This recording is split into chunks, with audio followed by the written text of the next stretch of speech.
Então, eu começo dando a palavra ao Eduardo, né? Cada um aqui vai ter uma meia hora, mais ou menos, para fazer a sua apresentação, e depois a gente vai abrir para uma discussão.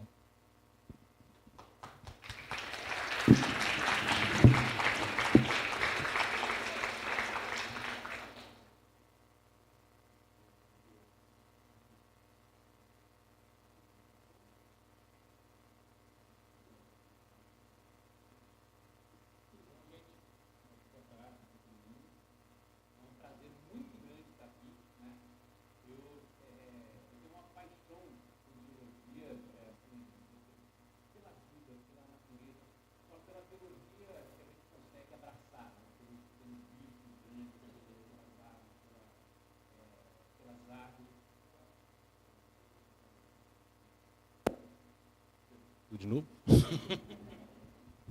Então, eu tenho um prazer muito grande de estar junto da natureza e, no fundo, eu sempre quis ser biólogo e não sei por que eu não me tornei biólogo, né? Às vezes a vida abre algumas portas, joga a gente lá dentro, né? E aí a gente descobre um mundo ali. No caso, foi assim com o jornalismo. Mas nunca deixei de ter essa paixão pela biologia, né? Então é um prazer muito grande estar aqui. Me sinto muito honrado de estar acompanhado desses profissionais aqui, para a gente estar falando um pouquinho para vocês sobre essa ponte entre a biologia, né, entre a ciência e o público final, e o público leigo, né? A divulgação científica é um trabalho conjunto. Nós dois estamos, né? De um lado os jornalistas, de outros os cientistas, a gente está envolvido nesse trabalho.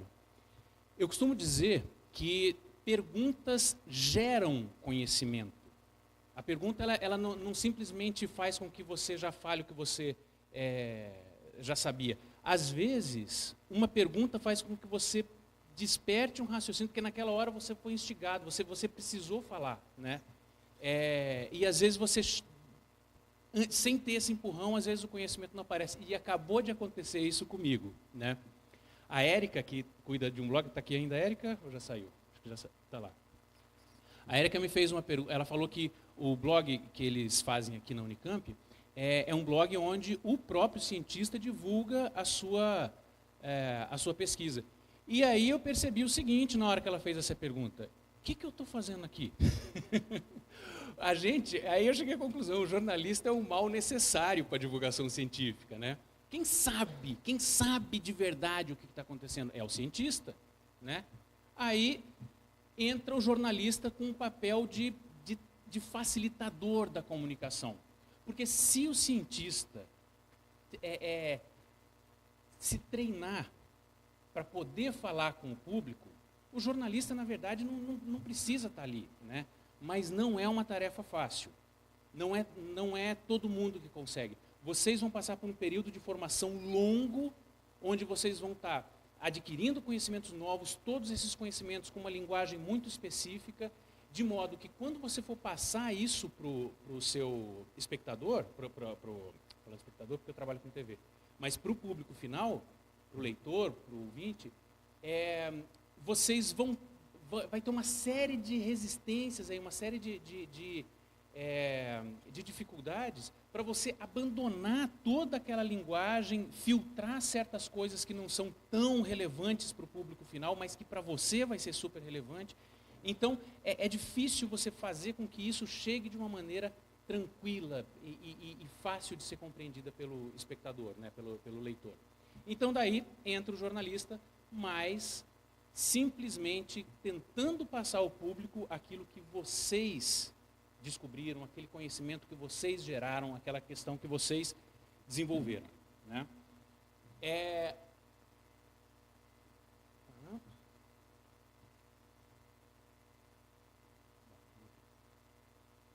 Terra da Gente tem 20 anos, né? É um tempo grande para um programa de TV aberta. E o Instituto de Biologia está completando 50 anos, né?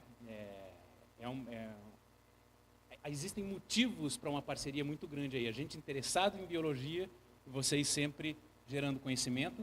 E aqui entre trabalhos recentes, né, a gente tem 20 anos, eu não conseguiria botar todas as reportagens que a gente já teve participação dos cientistas da Unicamp junto com a gente, né? Mas entre os trabalhos recentes, a gente fez uma muito legal agora há pouco tempo com o projeto Cambacica. Na verdade, são ex-alunos, mas que é o conhecimento gerado aqui, né, que acabou despertando o assunto da reportagem. Eles têm feito registros da natureza com muita qualidade, né? Uma outra, do qual o Felipe participou, né, é a expedição Unicamp, onde a gente foi buscar anfíbios na Serra do Mar, que eram anfíbios que estão ameaçados por conta de um fungo que está atacando esses animais, né? E existiu ali realmente uma expedição, né? um trabalho muito forte de busca desses bichos. E aí a gente conseguiu passar para o espectador a dificuldade também do trabalho do biólogo, né? Existe o biólogo de laboratório, mas grande parte dos biólogos vão ter espinho, e não é assim os espinhos da vida, não, vai ter espinho de verdade, vai ter lama, chuva, calor, trabalhar para fazer levantamento de fauna no interior da Amazônia, por conta de comendo um pedacinho de pão e um todinho durante o dia, né? E aí a gente, né, essa daí, graças a Deus, não chegou nesse ponto do pão e todinho, né? Mas a gente consegue mostrar um pouquinho da realidade, o que é a vida do biólogo, que nessas situações desperta o interesse do espectador para poder ver o que vai acontecer, né? Onde é que eles vão chegar com aquilo, e que também mostra a importância que tem aqueles animais, né? A partir do momento que você mostra o desafio que está sendo ir atrás deles. Outras áreas da Unicamp que já participaram com a gente também, o pessoal de medicina, a gente falou há pouco tempo da pariparoba, que é uma planta medicinal, né? A fonoteca da Unicamp, onde tem registros de vozes de animais. E uma coisa muito legal, mostrando como essa interação pode ir longe. Há uns 3 anos, a gente lançou esse livro em conjunto, né, que é o Terra da Gente, junto com o pessoal aqui da Unicamp, que alguns estão aqui na Unicamp ainda, outros não, o João Paulo Kraevski, a Roberta Bonaldo, a Cris Sazima e o Ivan Sazima, né, que, por sinal, são pessoas que conseguiram fazer aquela ponte entre ou melhor, eles sozinhos constroem a ponte, né? São pessoas muito interessantes para se observar o trabalho deles, porque eles conseguem realmente, sem medo, passar o conhecimento científico para o público final, né? Mas aí, muito legal que a gente conseguiu até estar lançando um livro junto. A divulgação científica, ela é uma retribuição, isso na minha opinião, na minha modesta opinião, é uma retribuição à sociedade, é uma retribuição a quem, principalmente no caso de uma universidade pública, de quem está bancando toda aquela pesquisa. O que está bancando a pesquisa são impostos, são o que o cidadão está pagando, né? O cidadão está pagando para que o conhecimento seja gerado aqui. Esse conhecimento vai voltar de várias formas. Uma das formas é você estar levando esse conhecimento a ele, deixando ele saber que o conhecimento existe, né? E aí entra a união necessária da academia e do jornalismo, né? Com o objetivo de você tirar realmente do meio, não sei quem usou a palavra hermético aqui, foi você que falou que era sim, de gerar de fazer o artigo hermético, porque ele vai falar aqui para dentro mesmo, né? Mas a gente tem que deixar o público saber. Isso vai trazer muitos benefícios. Primeiro, as pessoas vão saber que tem tecnologias a serem utilizadas, você vai despertar nas pessoas o interesse de também poder estar participando disso aqui, né? Você vai gerar, inclusive, um entretenimento de qualidade, né? Em vez da pessoa se divertir vendo Big Brother, em vez da pessoa se divertir vendo sei lá o quê, você vai fazer com que ela passe o tempo dela com um conhecimento de qualidade, um conhecimento que pode pode ser importante realmente para a vida dela, né? Isso é uma missão, tem que ser uma missão do cientista, né? É muito fácil para mim falar que eu sou só jornalista, não estou do lado daí, mas vocês até podem dizer se isso é verdade ou não. Eu sei que existem muitos entraves para que você dê a atenção que o jornalista precisa. Quando a gente... a rotina que vocês têm, às vezes o medo de falar com uma câmera, de dar entrevista, sei lá, pode ter várias coisas. Mas, na hora que você considera esse objetivo, essa missão de levar a informação para fora, eu acho importante que vocês se forcem, se dediquem a estar fazendo isso também. Eu tive algumas experiências onde eu tive, aí não era na TV, aí mais na TV também aconteceu isso aí. Que eu tive que entrar em contato com cientistas de fora do Brasil, especificamente dos Estados Unidos. Quando eu entrava em contato com eles, normalmente, qual que era o meu pensamento humilde, pequeno, tímido? Eu falava, puxa vida, eu de uma TV do interior, aqui do Brasil, vou mandar um e-mail lá para o pesquisador dos Estados Unidos. Ele não vai dar nem bola, né? Mas eu vou escrever, né? Aí mandava o e-mail, dava 1-2 horas depois, pluf, aparecia a resposta. E muitas vezes você faz isso não são todos, evidentemente, mas muitas vezes você faz isso com cientistas aqui do Brasil. Aí quando dá uma semana, aí você decide ligar para ele, porque o e-mail não foi respondido, aí eles falam, eu vi o e-mail, mas aí não deu tempo de responder, Então, o que eu vejo nisso? Não foi compreendida a missão de levar o conhecimento para fora, né? Não foi compreendido que isso tem importância, porque às vezes na hora de escrever o artigo, na hora de escrever qualquer outro material, ele vai ver naquilo um passo para o mestrado dele, um passo para o doutorado, mas o meu orientador vai ver, eu posso usar isso aqui, E às vezes, é lógico que às vezes uma publicação assim também pode ser usada, mas às vezes a pessoa não vai dar a mesma atenção, fazer, poxa vida, isso aí é só para... Né, não entra nos meus degraus de ascensão dentro da academia, né? Então, se a gente colocar como uma forma de... Se a gente imaginar que isso é uma retribuição a quem está bancando a sua pesquisa, né? Isso é uma atitude de prioridade, sabe? Fora que, aquilo que o Felipe estava falando, vocês aumentam a visibilidade do trabalho de vocês, às vezes, na hora dessa, que você vai ter noção de qual impacto aquilo pode ter, né? E aí, aqui a gente tem vários meios de comunicação distintos, né? Então, eu vou falar pelo meu meio de comunicação, e é claro que depois eles podem falar das experiências pessoais. Mas o nosso meio de comunicação, quando você está falando na televisão, sábado, logo depois do jornal Hoje, você vai colocar um conteúdo científico para um público que está desde o neto ao avô, a dona de casa, o biólogo, todo mundo assistindo junto. Eu tenho que falar de uma maneira que todos eles vão estar compreendendo. E mais, ele só tem uma vez para ouvir aquela informação. Quando você trabalha com qualquer material impresso, ou então, depois que esse material está na internet, tudo bem, você pode voltar, não compreendi, mas nosso material até vai para a internet, mas quando eu coloco ele no ar, eu tenho que imaginar que você não vai ver 2 vezes. Eu vou falar e pronto, você tem que ter compreendido, né? Então tem que ser numa linguagem bastante popular, que é difícil até mesmo para nós, até mesmo para os jornalistas. Por quê? Quando eu fui até vocês e busquei aquela informação, você como fonte, eu fui compreendendo tudo aquilo através do seu conhecimento. E aí eu vou ter que falar para aquela outra pessoa. Muitas vezes, nesse trânsito, eu posso falhar e usar a linguagem, ou pode ser mais fácil explicar da maneira como vocês me explicaram, né? E aí eu não consigo levar até o fim. Então, eu mesmo tenho que me policiar muito.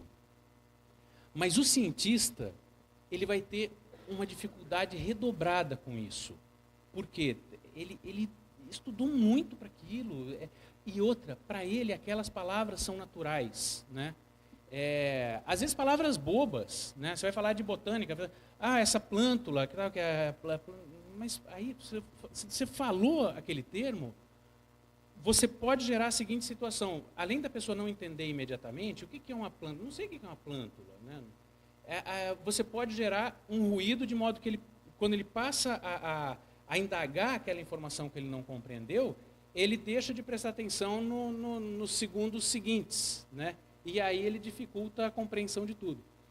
Então, na medida do possível, se você conseguir se libertar mesmo e falar assim, eu estou falando com uma pessoa que não compreende essa linguagem que eu tenho, mas que está muito afim de entender o que eu estou querendo dizer, né? Se você se desprender disso e usar a linguagem popular, você vai ter um ganho muito grande. Fora que eu, como editor,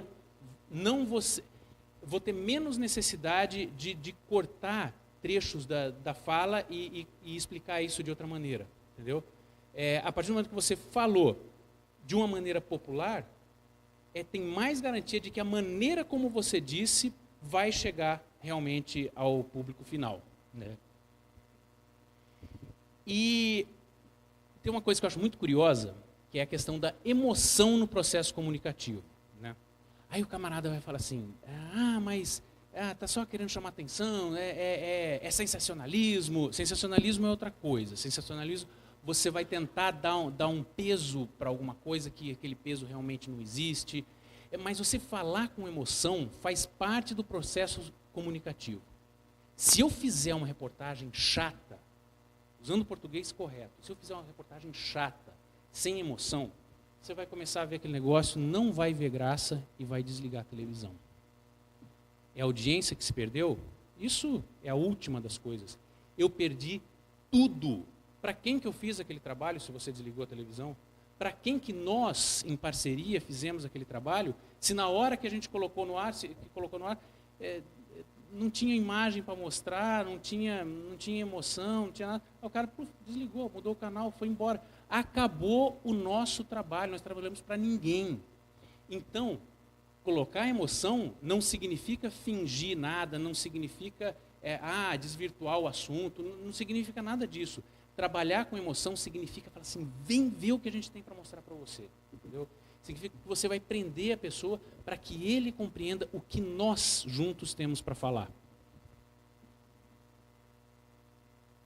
E aí tem uma coisa que eu acho muito engraçada, que nesse desafio de você falar na linguagem popular, que é a sensação de que você vai estar sendo visto não só por biólogos, mas pelo biólogo que é seu amigo, entendeu? Peraí, ele vai estar me vendo, aí eu vou falar que aquela plântula era uma plantinha, que era um brotinho, você não sabe o que você está falando, cara, né? Então, a gente tem que... Não imagine que tem alguém do meio te olhando, né? Imagine que você está com uma oportunidade de ouro para mostrar a alguém um assunto que é interessante. Se você cair na cilada de falar para o seu companheiro, você vai chover no molhado para ele, entendeu? Um programa como o Terra da Gente, um programa de televisão nesse horário, ele não tem condição de entrar numa profundidade, não tem condição de explicar com profundidade coisas complexas. Então, a coisa complexa, ela vai poder ser mostrada, mas muitas vezes você vai ter que, por exemplo, mostrar só o resultado daquela questão. Você não vai conseguir ficar falando de tudo que envolve até aquele final, né? Tanto pelo público, o tempo que você tem, mas você vai conseguir passar aquela mensagem que tem que chegar. Mas se você... então, o que vai acontecer? Se você cair na cilada de falar para o seu companheiro, você vai falar com um grau de profundidade que ele já sabe. E você vai falar para o biólogo algo que ele já conhece. Você vai chover no molhado, ou seja, para ele você não falou nada. Usou todos os termos técnicos que você aprendeu durante toda a sua faculdade e não acrescentou nada a ele. E pior, perdeu a oportunidade de levar para alguém que realmente estava disposto a conhecer algo novo e não conseguiu entender o que era aquilo. Entendeu? Então choveu no molhado para um e não falou nada para o outro. Não acrescentou nada. Então tenha coragem de tirar o pé da academia com toda aquela base que você tem. Eu fiz aula de desenho durante muito tempo, talvez alguém de vocês conheça aqui em Campinas, com o Paulo Branco. Ele é um cara que desenhava, principalmente caricatura, né? Ele é muito bom nisso. Aí, e uma vez ele falou, se você, a fotografia exata já inventaram a máquina fotográfica, você tem que colocar o máximo de parte humana nisso aí. Mas se ele quisesse nos desenhar, ele desenhava com toda a perfeição do mundo, né? E aí uma vez eu cheguei e vi ele desenhando uma pintura abstrata, que eu nunca dei bola para pintura abstrata. Eu sempre achei uma bobagem, faz um monte de risco lá, não sei o que lá. Mas só que ele era outra dimensão. Ele tinha todo o conhecimento de técnica artista, dando embasamento para ele, e ele fez uma pintura totalmente abstrata, que eu sabia que a pintura estava equilibrada, que ele sabia o que aquelas cores estavam querendo dizer. Então, ele tinha moral para fazer aquilo. Da mesma maneira, vocês vão falar com a linguagem popular, mas vocês vão ter aqui, todo o arcabouço de conhecimento científico que vocês têm, entendeu? Sem medo. E não tenha medo quando você pode deixar algumas ambiguidades, talvez isso deixe vocês malucos, mas você vai ter que simplificar aquele assunto. Por todos esses motivos que a gente está discutindo aqui. Tem que ter coragem de falar com a turma e sentir nisso. Se você conseguir sentir nisso um prazer, aí você está feito. Porque daí é o gosto sabe, você estudou, descobriu, vocês arrepiavam na hora que estavam escrevendo, levantando dados, não sei o que lá. Aí chega alguém na sua frente e você tem a oportunidade de contar para ela. Só que dessa vez não é para uma pessoa, você vai contar, numa vez que o programa, no caso, vai para o ar, numa edição deles, só aqui na nossa região, são 500 mil pessoas que estão vendo, entendeu?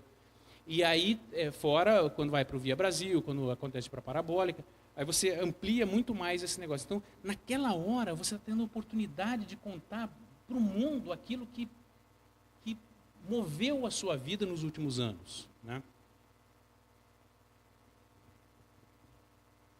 Bom, esses dois riscos aí, é isso que eu estava falando, né? Apesar que tem um outro risco aí envolvido nessa situação.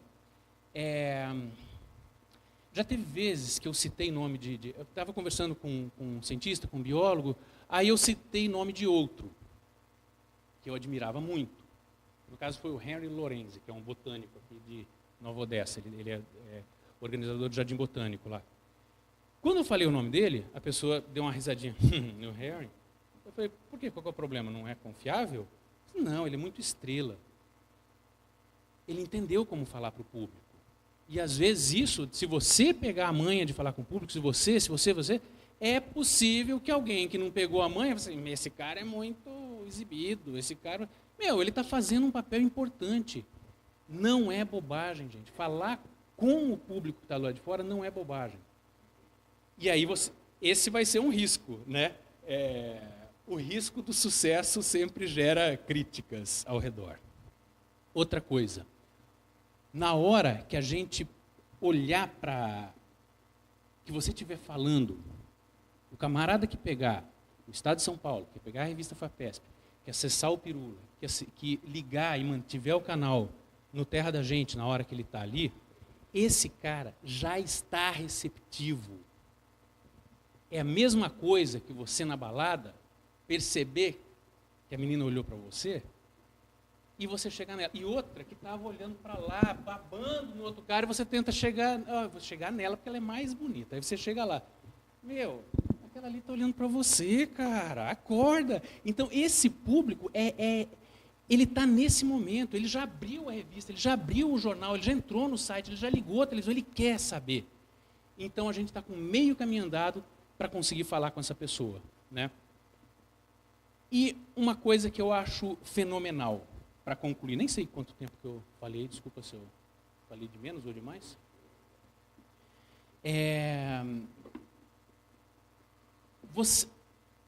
nós temos aqui na nossa mão a oportunidade de fazer as pessoas gostarem do nosso planeta.